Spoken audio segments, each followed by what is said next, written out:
I was just reading just this week, or heard it just this week, about this church. This evangelist was preaching at this church, and when he got there, he said he was shocked when the pastor called for the ushers to come take up the offering.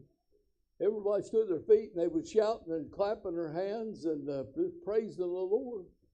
And the evangelist, he was shocked. He said, "What in the world's going on here?" And the pastor said, "Well, the Bible tells us that we're to rejoice or be happy and taking up the offering." He said, "I just got my people believing that's what they're supposed to do." he said, "I've never been in a church since like that, but that'd be a good thing, wouldn't it?" Okay, let's take our Bibles and turn to the 40th chapter of the book of Genesis. We're marching right on through Genesis now. I'm going to try to cover a chapter a week, but we're going to back up just a little bit into chapter 39, verse 21. I want you to look at this again with me. It says, "But the Lord was with Joseph and showed him mercy and gave him favor in the sight of the keeper of the prison." Now, can you just imagine, put yourself in Joseph's shoes or any sandals back at this time, and here they are.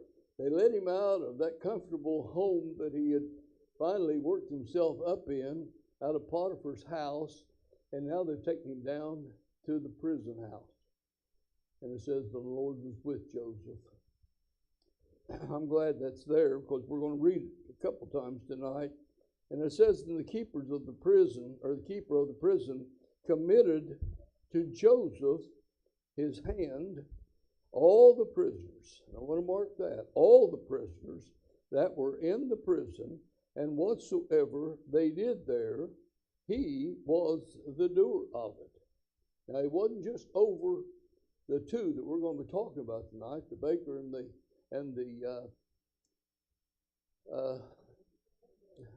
okay, and but he's going to be over all of them, and it says that because the Lord was with him, and there we find that phrase again: the Lord was with him, and that which he did, the Lord made it to prosper. I have titled this message tonight, or this lesson, we're going to call it,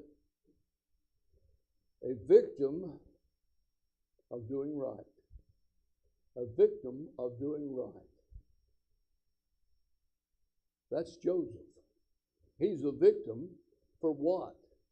You go back and tell me, as we looked at his life thus far, what has Joseph done to deserve what he's going through? It doesn't sound right, but this is the way it was. There were those that say, or there are those that say, or feel like they have been victimized. You might be here tonight feeling that way. And if you are, I want to address this to you. I want to talk to you tonight. Maybe they have, or maybe they are having, I can even put it that way, some situation in their life where they have felt like they've been a victim. We can look around our world tonight, we can see it all over. We see some children that may feel that their parents have been too strict on them, and they feel victimized, when all in all, their mom and dad have just been doing their children like they should be doing them, training them, bringing them up in the way that they should go. But the children don't take it that way. And we're hearing that and seeing that a lot. Even in schools today, teachers are having a terrible time trying to discipline children. I've been watching it across this country, and we're finding that more and more the children are trying to lead the teachers rather than the teachers teach the children. Some might feel victimized at work when all in all the ones that they're working for they're just being asked, they're asking their employees to do that which is required. Now, I go back in my days at the mill. I worked 15 or 19 and a half years at Detroit Steel. And I seen what the union done down there. I seen men that came in to the and just sit for 8 hours and do absolutely nothing and drew their pay. I can tell you story after story. One man, he had a business on the outside. He worked straight midnight turn, and he had, believe it or not, and I'm not making this up, I've seen it, he had a mattress upstairs in where he was working, and it was a bed. And he made it every morning when he left the mill and climbed in it every night when he come back, and they paid him. Now, his argument was, they know where I'm at, and if they need me, they can come and wake me up and I'll go do the job. And then he'd go out in the daytime and work in his private business that he had. And we wonder why there's not a steel mill down there. I've seen times when a light bulb would go out and shut down, or the set of lights would go out and shut down a whole department because there wasn't an electrician there to change the light bulbs. Now, I'm not making this up. I've seen it. I've seen men who knew how to just hit their machine just right with their hip and shut the thing down and call an electrician while all of us would sit around waiting for them to get that thing fixed. And even those of us that didn't want to be doing this was even drawn in, be a part of it. And who's the victim there? It's the business. But now who's the victim? We don't have a steel mill here, and this has happened all across this country. I seen a time, no, I take that back. My dad seen the time. When he first started working the steel mill, they told him if he didn't do such and such and worked him like a dog, and they said, if you don't want the job, there's 10 men out there that do want it, and we'll get rid of you and bring them one of them in. And they would cause him to do things that, but then we got the union come in and the thing turned over. Well, I didn't mean to get off on that. But we know that there are those today that are truly victims.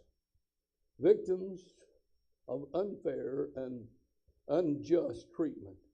We live in a world today where we read or we see, maybe with our own eyes, those who really are suffering abuse. And this is sad. I've even found it in churches where people in the church have been abused. Husbands who are mistreating their wives. I've seen it right here in this church years ago. I seen a pastor that we had in this church that I knew personally, even worked with him at the steel mill, who had a wife. I think they had 9 children, and the only time she got out of the house was to go have another baby. He treated her like dirt. He bought all the groceries, he bought all the clothes, and she wasn't even allowed. We didn't see her very much. But he was that kind that had that kind of power over his wife. I feel she was abused. And I've seen it myself personally. And I know that the reverse is also true, where there's wives who have taken advantage of their husbands. And you know who really suffers through all of this is the children. You say, where are you at on this? Well, stay with me. We're going to look at Joseph in just a moment. But I know that there are those who have been going on. I mean, this has been going on for years, but it seems like today, it seems to have escalated. Wives abandoning their husbands and their children. And fathers doing the same. You got the statistics today and find out, especially in the black community, of the black children that don't know where their daddies are because their daddies have abandoned them. I know of a man I don't want to tell how close, a black man who I know of the girls, several of them, that he fathered children by, and you never seen him. The children never seen him, and I think he had 5 different women. And when I worked at the mill, I was seeing some of this. But I know that that's even escalated. And it's not just the blacks. I want to make that known. There's wives who have abandoned their children and their husbands and children by, and I got to watch how I say this, to go out and get an education, and the husband's worked hard to put her through school, and as soon as she gets her education, then she leaves her husband. And I've seen and heard about the same thing happening in the other way, who have women who have put their husbands through college,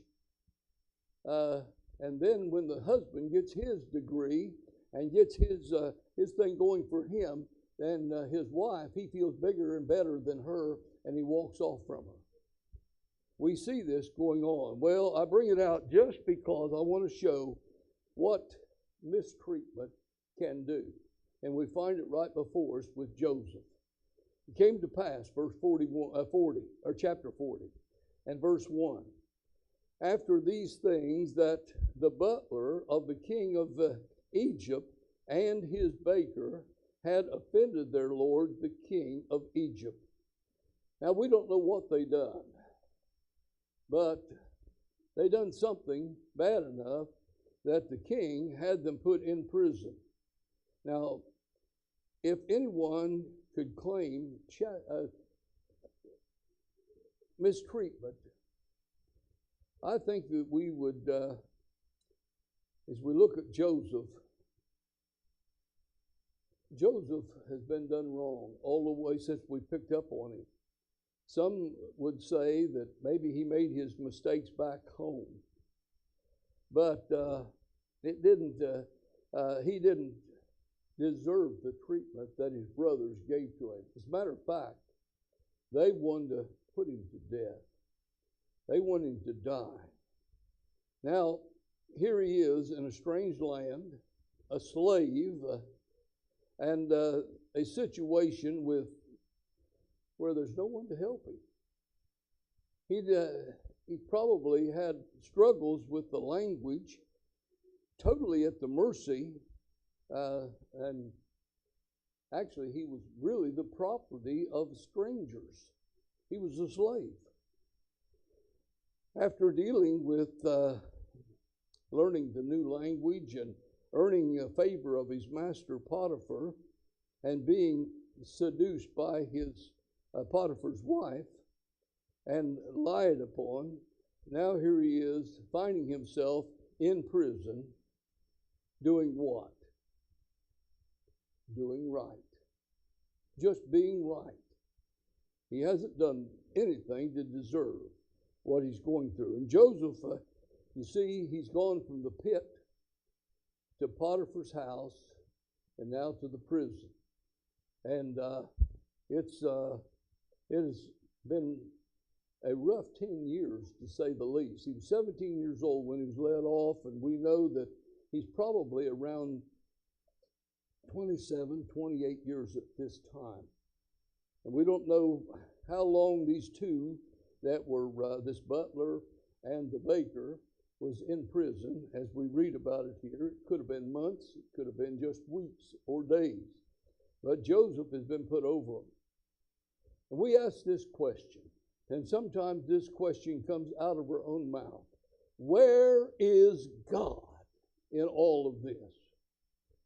We're going to answer that question before we get through here tonight. We can see him at times when things are going well, and maybe even when questionable things comes into our life, we can see God. But where is he when things go wrong and everything is so unfair? Now, as he is being led off to prison for minding himself and doing the right thing, we want to scream out with him, God, where are you in all of this? Where are you, God? Where? Well, we are not left to question that, because I just read before we got to this chapter where God is. Go back with me to verse 21 again, and we read, but the Lord was with Joseph. And we come down to verse 23, because the Lord was with Joseph. Where is God? He's right there with Joseph. Maybe we can't see, and I'm sure Joseph didn't see at this particular time, but there he is. He's with Joseph. And as Joseph looked back on his life, I wonder, do you think maybe that he may have remembered the dreams? I'm sure that he did, but did he apply those dreams to what he's going through right now? Remember the dreams he had concerning his brothers, that they were going to bow down to him, and his mom and dad were going to bow down to him? That's probably running over and over and over in his mind, and he's thinking about the dreams that he has. And he's now in prison, and he's given a new position in these first 4 verses.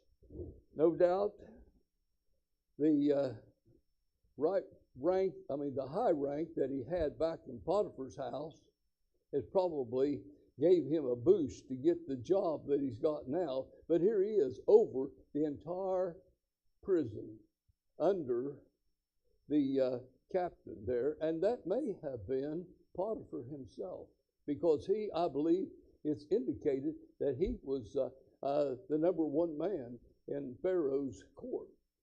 And I believe he probably put Joseph where he keep his eye on him. And maybe, just maybe, he's the one that elevated Joseph to that position when he put him there. Because I just personally don't believe that Potiphar believed his wife. He could have had Joseph put to death, but he didn't. Now, we got a good question here. It's for sure that God is working in the background. Now, I want to give you a verse of Scripture. You all know it, or you should know it. Romans 8:28, which says, for all things work together for good to them that love God, to them that are the called according to his purpose. Now let me say that again. It says for all things, not some things, not most things, but all things. Does that mean that prison is good here? We know the end of the story, don't we? And yes, it is good. You may be going through something right now in your own life.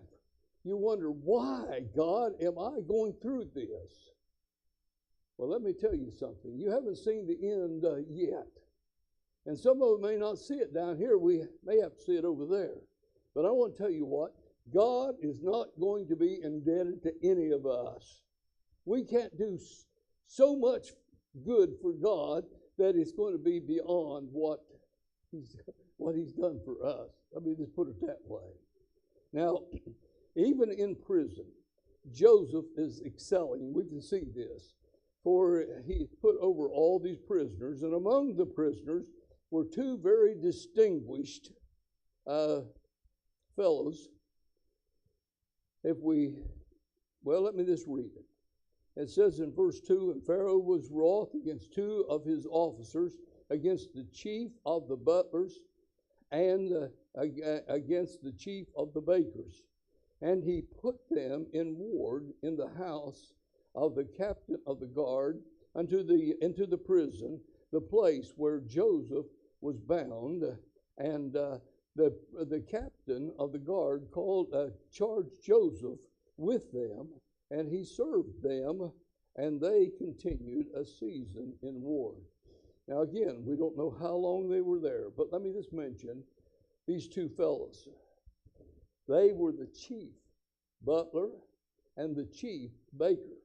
That means that they were over the ones that served the king.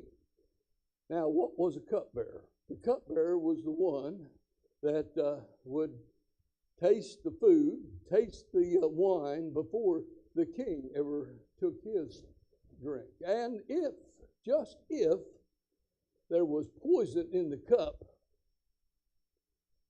so long, cupbearer, goodbye, he's history. And long live the king. That's why he's there, to make sure that the king didn't die.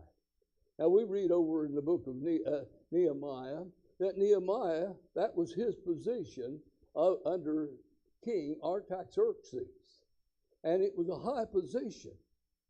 This man was right next to the king.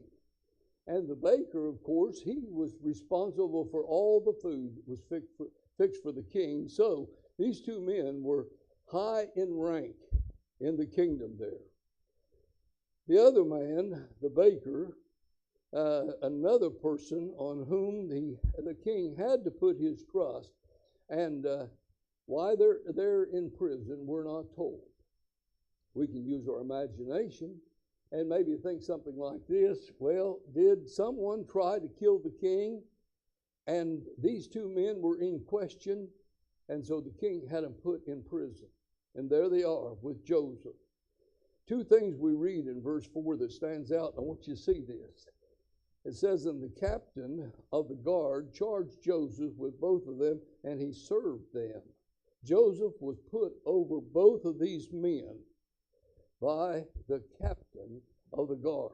And number two, how long they were there, we don't know. I've already brought out, but Joseph, he got close to them. And there's a purpose for that. God is making all arrangements. You know, we serve a sovereign God, don't we? He's in charge of all things. And if we don't understand that, we better get to understanding, because it's a truth that we need to know and believe. I don't care what happens in my life. God is in control. I may not like it. I may not understand it. I may have questions that I want to ask God. And I'll get to some of these before I get done here tonight.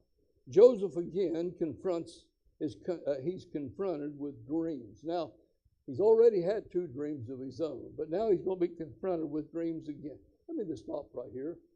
How many of you dreamed? Let me put it that way. Okay, I see just about every hand go up. How many of you have nightmares? I see hands going up there too. What'd you eat before you went to bed? Huh? Have you had dreams that have scared you to death? You know, some of my nightmares that really get to me is I'm I'm scared to death of heights anyway. I mean, I can get up on top of this roof as long as I'm back from the edge. I get to the edge and I get antsy. And I find myself sometimes floating, flying off the edge of something. And I wake up with a cold sweat. I've had dreams. For the most part, I can't remember the dreams that I dream. I dream probably just about every night. A lot of nights I'll get out of bed, go in, sit down in my chair just to get rid of the dreams that I'm dreaming. I wake up and I couldn't tell you 5 minutes after I'm awake what the dream was, but I know I didn't like it. Joseph, this was different here. These men remembered their dreams. Joseph remembered his. And verses 5 through 8, notice, and they dreamed a dream, both of them, each man his dream in one night, each man according to the interpretation of the dream. The butler, the baker, the kings of the king of Egypt, which were bound in the prison. And Joseph came in unto them in the morning, and looked upon them, and behold, they were sad. Whatever they dreamed, it made them sad. And notice Joseph comes in, and what does he see, and what does he say? He sees their sadness. If anybody in that prison had a right to be sad, it should have been Joseph. But here's two men, they're sad because they've had a dream that they didn't understand. And Joseph, he said unto them, and they said unto him, verse 8, we have dreamed a dream, and there's no interpreter of it. Apparently, back then, this was something quite common because we've seen dreams before, haven't we? And Joseph said unto them, do not understanding, interpretation belong to God? Tell me them, I pray you. Joseph hit the nail square on the head here, didn't he? If you want to go and want someone to give you the meaning of your dreams, the best one to go to is God. Let him answer the question. And Joseph said, and gave God the glory right off. And the chief butler told his dream to Joseph and said, and here it was his dream. He said, behold, a vine was before me. And in the vine were 3 branches, and it was as though it budded, and her blossom shot forth, and the cluster thereof brought forth ripe grapes. And Pharaoh's cup was in my hand, and I took the grapes and pressed them and into Pharaoh's cup, and I gave the cup unto Pharaoh. And Joseph, he didn't have any trouble with this at all. He interpreted the dream right to the letter. Listen to what he said. He said unto him, this is the interpretation of it. The 3 branches are 3 days. And yet, within 3 days, Pharaoh is going to lift up thine head and restore thee into thy place, and thou shalt deliver Pharaoh's cup into his hand after the former manner, or the way it used to be. You're going to go back to work for Pharaoh, and you're going to be his cupbearer again. That's, in essence, what Joseph told him was going to happen. Well, when he told this, as he's confronted with this, and he gives him, immediately almost, the baker, he seen it was a good pronouncement, and he turned to Joseph in verse 16. Look down there. It says, the chief baker saw that the interpretation was good, and he said unto Joseph, I was also in my dream, and behold, I had 3 white baskets on my head. The 3 stands out there just like it was with the cupbearer, but from here on it's going to change a little bit. And he said, I got 3 baskets on my head, and in the uppermost basket there was of all manner of baked meats for Pharaoh, and the birds did eat them out of the basket upon my head. Now, we've got a problem, or Joseph has a problem that I'm sure that wasn't easy. You see, the interpretation of the dream, Joseph recognized right off. What did it mean? Joseph knew what it meant. The baker asked him, can you interpret this, or put in my own words? And the outcome of the baker's dream is going to be a little different. Matter of fact, it's going to be a big difference. And we have to admire Joseph right here, for he knew that the news was not good. That's an understatement. The news was bad. Have you ever been given bad news by somebody that was your friend?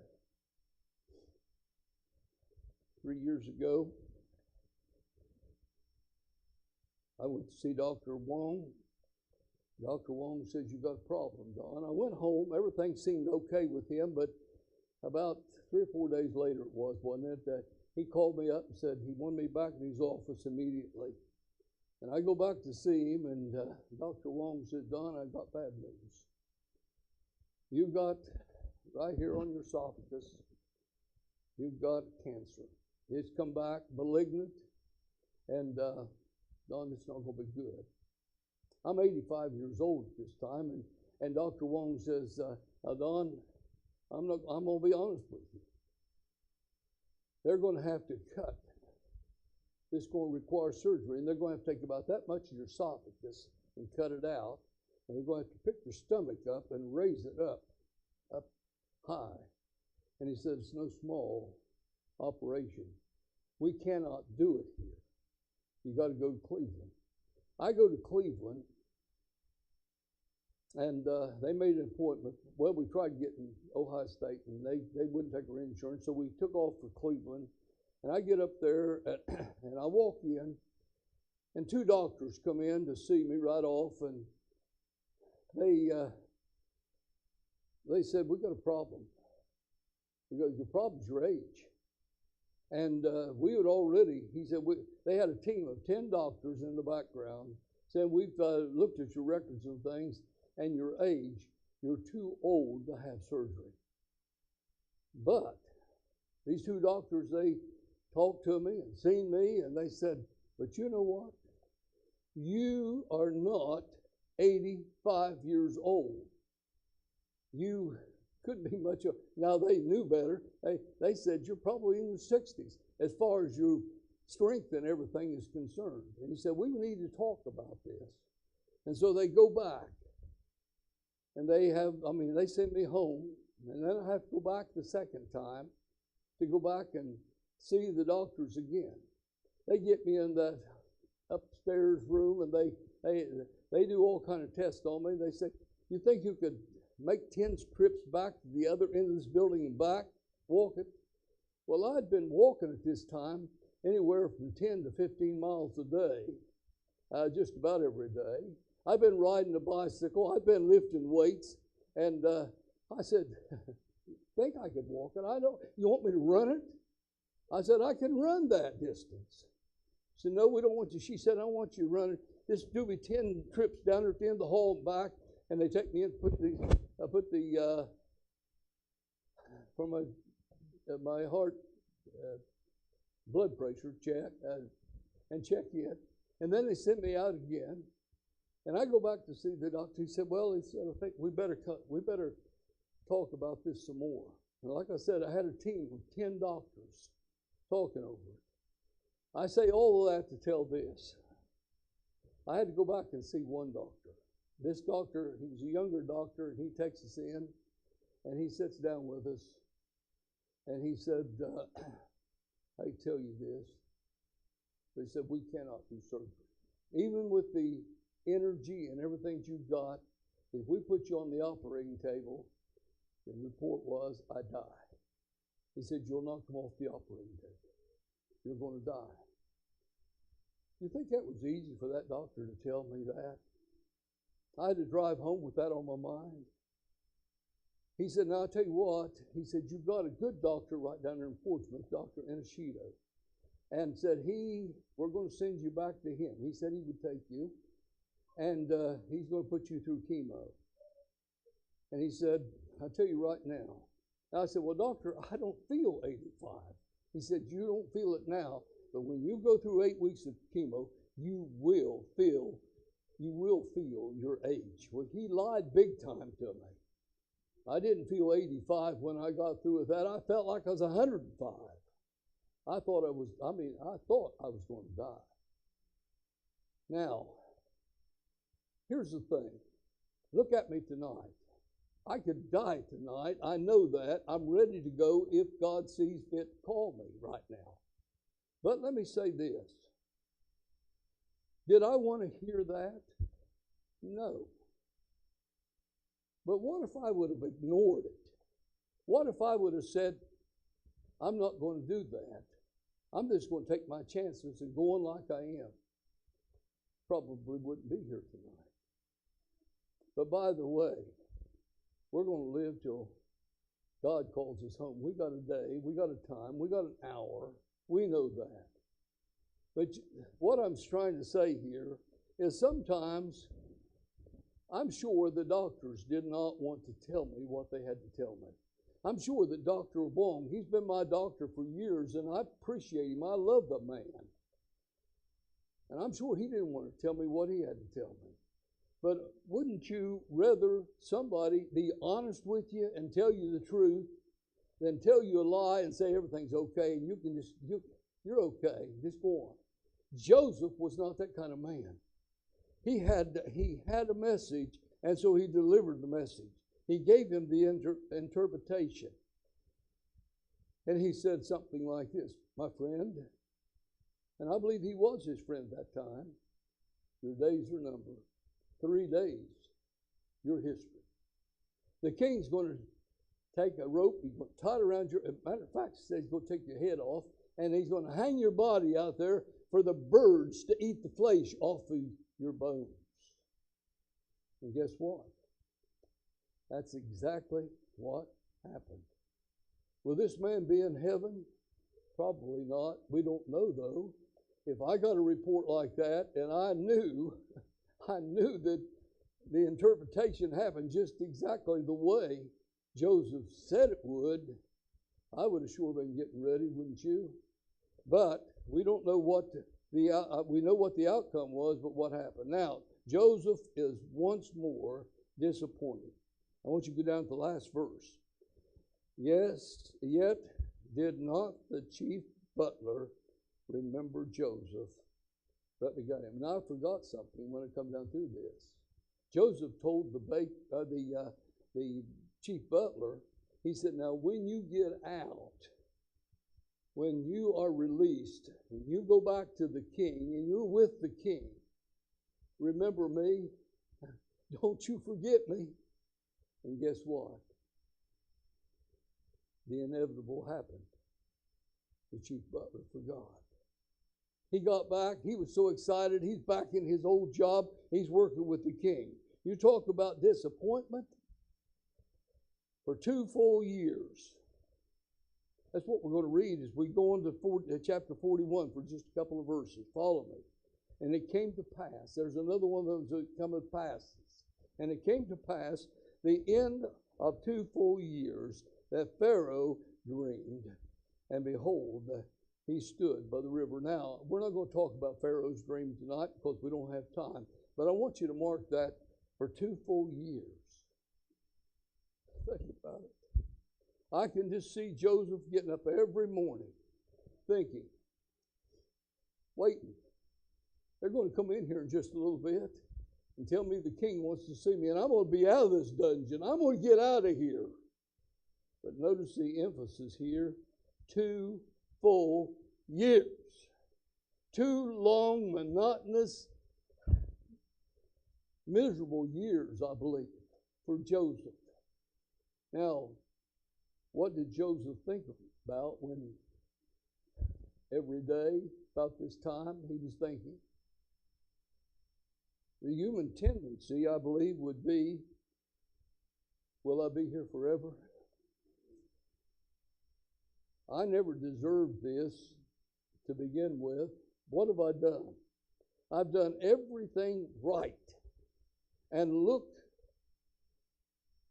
the Lord, he might have been crying out to God. Lord, I did what you wanted me to do. I even told the butler the truth. I didn't do anything. I've served you faithfully, and what am I getting out of all of this? The story of Joseph's mistreatments, his disappointments, his abandonments resonates with all of us, does it not? I said this morning from the pulpit, and I'm going to make it clear tonight. If you don't see Jesus in just every page of the Bible, you're missing really what's there. Joseph was mistreated. Can you think of anybody that was mistreated more than Joseph was?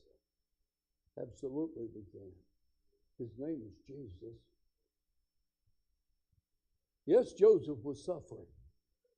But I tell you right now, not even Joseph, with all he's been through, has suffered like our master has suffered. And I want you to see this. Wives without husbands tonight. She's not here, but I'm going to bring her name up anyway. Mr. Justine. I miss her.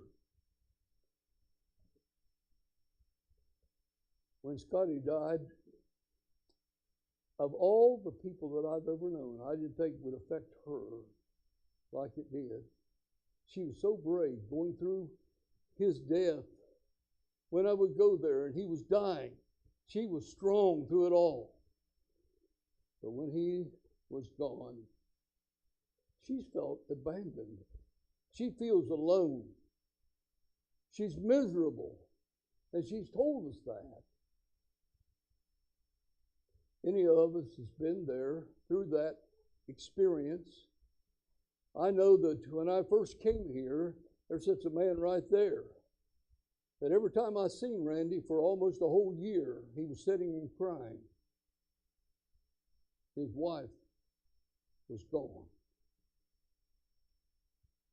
I could sympathize with him because my wife died right before his did. Some can take things a little bit better than others. I can't say that I rejoiced over my wife's going home, but I remember standing at the edge of the casket like this and people filing around, shake my hand, and a preacher comes up, and I said to him, I wouldn't bring her back if I could. And he looked me right in the eye and he said, I don't want to bust your bubble, brother, but if what we preach is so, she wouldn't come back if she could. She's in a far, far better place. And I've been able to use that in a lot of funeral sermons. They're not the loser. We are, whether they're taken from us. But and I want to say this as kindly as I know how. Sometimes it's easier to give up a mate than have a mate leave you and take off, and you be left alone. I want to say it today, say it again. I've already been over this once, but here tonight in our world, there's children without parents. There's parents without children. And there's men and women without jobs. There's pastors without a ministry, sitting at home, miserable. There's former pastors' wives.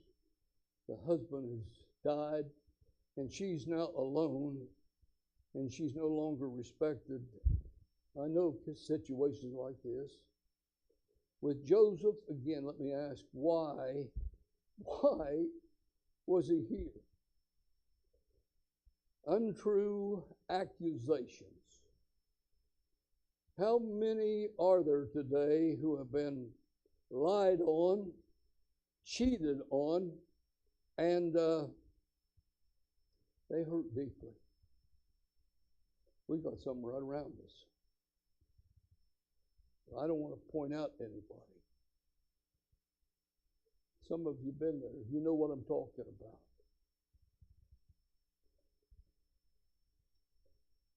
We know that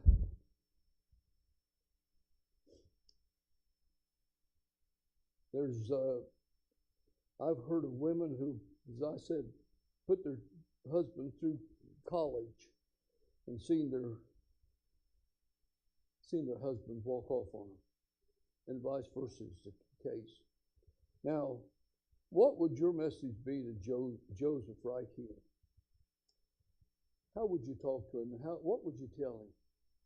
And when we think of the people that are like him, that have been lied upon and cheated, what would you tell them? Or, let me lay out another scenario. What about unfair abandonment? Joseph didn't abandon his brothers, but his brothers abandoned him. Now, I think what we can say to Joseph is turn your trials into trust. As you look to God to tenderly use that affliction that you're going through right now, that dungeon or that abandonment, for God's purpose. But I want to tell you something. You talk to somebody that's going through it right now, it's going to be hard for them to understand that. I'll ask a couple questions tonight and try to answer them for you. Have you ever been abandoned? Have you ever felt, anybody ever lied on you and cheated you? Can you name, I've already brought out Jesus, but was Jesus totally abandoned? Was Joseph totally abandoned? I've already pointed out, no, he wasn't. Because we've read twice there, the end of chapter 39, that God was with Joseph. Do you think that there's anybody outside of Jesus that has been treated or mistreated any worse than what Joseph was? There may have been somebody. But I want to tell you something. There's nobody that's ever been totally abandoned. Nobody, with the exception of one. Just one person. In all of humanity, from Adam to this time, on into whenever it's all over down here, there's only one person that's been totally abandoned until those that are unsaved are going to literally be hurled out into eternity, and they'll be abandoned from God. Can I give you a scenario, a case we find in the Bible? That one person, he's hanging on the cross. It's 11 o'clock in the morning. He's been there for 3 hours, almost. He looks down. His disciples are gone. They've all fled. He looks down off that cross, and there's his mother. And somehow John has made his way back. All the others have fled from him. Peter said, if the rest do, I won't. But he did. And only John. And Jesus looks down and he tells John, Mom's seen enough. Get her out of here. I want you to take her home with you, and I want you to be her son, and I want her to be your mother. In other words, he adopted each of them together. Now let me show you who abandoned Jesus. His disciples abandoned him. His brothers abandoned him. You say, you don't read that in the Bible. I don't have to.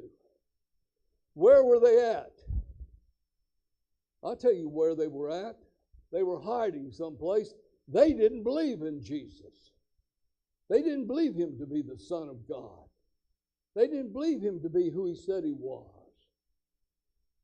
How do I know? Where were they at? Joseph is dead, no doubt. He's gone. But here is all of those that have gone from Jesus, and there's nobody standing on his side right now. And all of a sudden, the lights go out. It's noon, 12 o'clock noon, and Jesus is hanging there. It's 1 o'clock. It's 1:30, and Jesus is hanging there. Oh, there's some mumbling and grumbling out and around the crowd. But all of a sudden, out of the darkness, Jesus opens his mouth, and out comes the words, Eli, Eli, lama sabachthani. Some of them were standing there saying he's crying for Elijah. I don't know how many times he said that. But Eli, Eli, lama sabachthani. And then we're told the interpretation. The interpretation is, my God, why? Why? Why have you forsaken me? There's only one person in this whole entire universe at any time period that has been totally abandoned.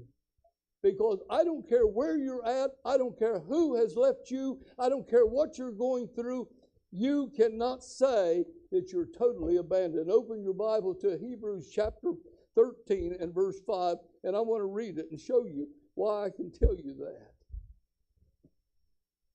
In Hebrews chapter 13 in verse 5. I can quote it to you, but I want you to see it yourself. One verse. Verse 5. And it says this. Hebrews chapter 13, verse 5. Let your conversation be without covetousness, and be content with such things as you have. For he has said, I will never leave you or forsake you. And I don't care, my friend, listen to me tonight. Whatever you're going through, you got one on your side. If the whole world, if mom and dad forsake you, if your children run off from you, if your wife leaves you, or your husband leaves you, or your best friend turns his or her back on you, listen to me tonight. Jesus said, I will never leave you nor forsake you. I sang it the other morning. I repeat myself, but I think about it. Does Jesus care? When my heart is pained too deeply for mirth of song, and the burdens press and the cares distress, and the weights weary and long. I've been there, folks. I know what I'm talking about. And the songwriter says, oh, yes, he cares. I know he cares.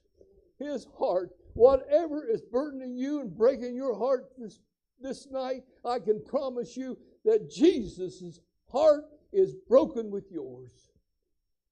He cares. I know he cares. Margie, what page is that? Could you look it up for me real quick? Let's open our hymn books and let's sing a couple verses of that song before we leave here tonight. And I want to say to everyone here, we've taken a little extra time. But like I said this morning, there's not a chapter in this Bible. It's not about Jesus. And Joseph has just given us a wonderful illustration of how God is working in every one of our lives. We may not understand it. I know there's some of you tonight that are brokenhearted, you're burdened. I know that you're going through struggles right now. I wish I could help some of you with. I can tell you this, I can pray for you. And I mean that with all my heart. I do pray for you. I told them over yesterday at the prayer breakfast. And I'll tell you right now, Kyra being my witness, we pray every morning. We pray every night. We try to get everyone in this church. Why? Because I know the devil would like to destroy every family here. He'd like to destroy your family. He wants to break your heart. But Jesus cares. What page is it? 343? Huh? 373. 373. And I won't even have you stand, but let's sing